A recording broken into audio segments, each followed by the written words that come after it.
Implikasi paling besar kalau stateless ni tidak diuruskan dan tidak ada keinginan untuk menyelesaikannya adalah kemungkinan separuh daripada orang Sabah ini akan populasinya daripada dalam kalangan stateless lah. Ini antara amaran dan ancaman daripada pengkaji-pengkaji dan ahli akademik di Malaysia lah.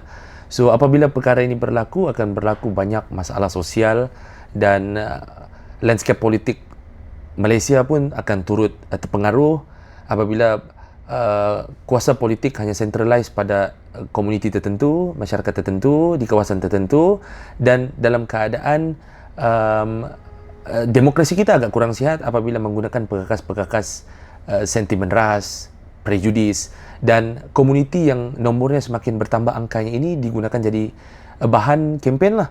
Ini akan jadi permasalahan politik dan permasalahan nasional yang akan semakin sukar dibendung. Dan kalau kita semua sampai ke zaman itu, sudah tidak ada gunanya kajian, mapping, data collection, sebab kita sudah berhadapan dengan satu generasi yang sudah tidak boleh dibendung lagi. Generasi marah yang kami selalu sebut sebagai time bomb lah. Sebab dong ni serba-serbi rentan. Kita orang panggil vulnerable, rentan lah. Sebab komuniti yang serba-serbi tidak ada pendidikan tapi terdedah kepada doktrinisasi keganasan misalnya. Sebab diorang ini datang daripada nenek moyang yang ada di sebelah, dan pergerakan di perairan juga antara yang masih aktif, kan, sukar dikawal, kekurangan penguatkuasaan undang-undang di perairan. Jadi masih ada hubungan-hubungan kecil dengan kawasan-kawasan sempadan yang lain, dan yang paling kita risau adalah naratif keselamatan itu yang digunakan oleh pemerintah itu akhirnya legit apabila berlaku gerakan yang keganasan yang berunsurkan doktrinisasi lah. Macam ada orang cuba exploit lah kanak-kanak yang tidak ada pendidikan ini untuk jadi radikal, angkat senjata, kan, tidak payah loyal kepada Malaysia.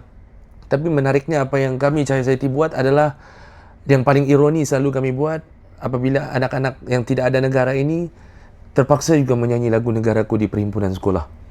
So ini yang kami didik sejak 8 tahun. Borneo Comrade pun buat hal yang sama. Kerja hebat yang sama adalah sebenarnya dengan ruang yang sederhana dan inisiatif yang kecil ini, sebenarnya kita boleh melihat potensi dan kesetiaan anak-anak ini apabila diberikan ruang pendidikan dan kefahaman tentang pendidikan sivik lah sebagai rakyat Malaysia.